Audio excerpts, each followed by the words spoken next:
જમ્મુ કાશ્મીરમાં આતંકી હુમલાના ઇજાગ્રસ્ત થયેલા વિનુભાઈ ડાભી હેમખેમ પરત ફર્યા। ઇજાગ્રસ્ત વિનુભાઈ ડાભીએ ફાયરિંગ સમયની વર્ણવી વાસ્તવિકતા। વિનુભાઈ ડાભીને બે જગ્યાએ ગોળીઓ વાગી હતી। એક જમણા હાથમાં કોણીના ભાગ પાસે અને ખંભામાં પણ ગોળી વાગી હોવાનું જણાવ્યું હતું।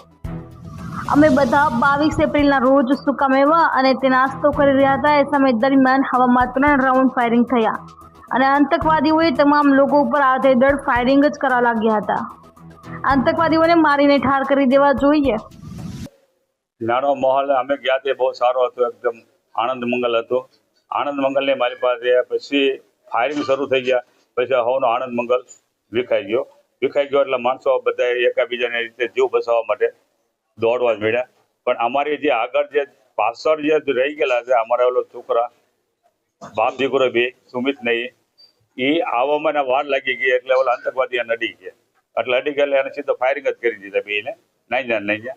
હું ભાગતો હતો, પાછળથી મને પીઠ ઉપરથી ગોળી આવી એટલે સીધી અહીંથી હાથમાં અહીંથી નીકળી ગઈ, બરોબર। પછી એક ગોળી હમણાં ઉપરથી અહીંથી ખંભા ઉપરથી નીકળી ગઈ એટલે હું બચી ગયો।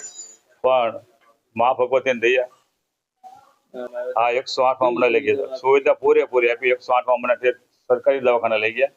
ત્યાં મોટા મોટા ચાબો અધિકારીઓ, નાના કમિશનર બધા ચાબો મને આશ્વાસન આપ્યું। પછી બીજા દિવસે પછી અમિત શાહ આવ્યા, એને મને આશ્વાસન આપ્યું। અને આ બેન આપણે અહીંથી ઓલા નિમુબેને સાથ સહકાર આપ્યો, ભાઈજી સાહેબે સાથ સહકાર આપ્યો, જીતુભાઈ સાથ સહકાર આપ્યો। ભાજપના અમારે ખૂબ ખૂબ આભાર। સરકાર પાસે અમારે કોઈ આશા નથી, પણ કોઈ આ એક જ આશા રાખવાની કે આ આતંકવાદી હટાવે।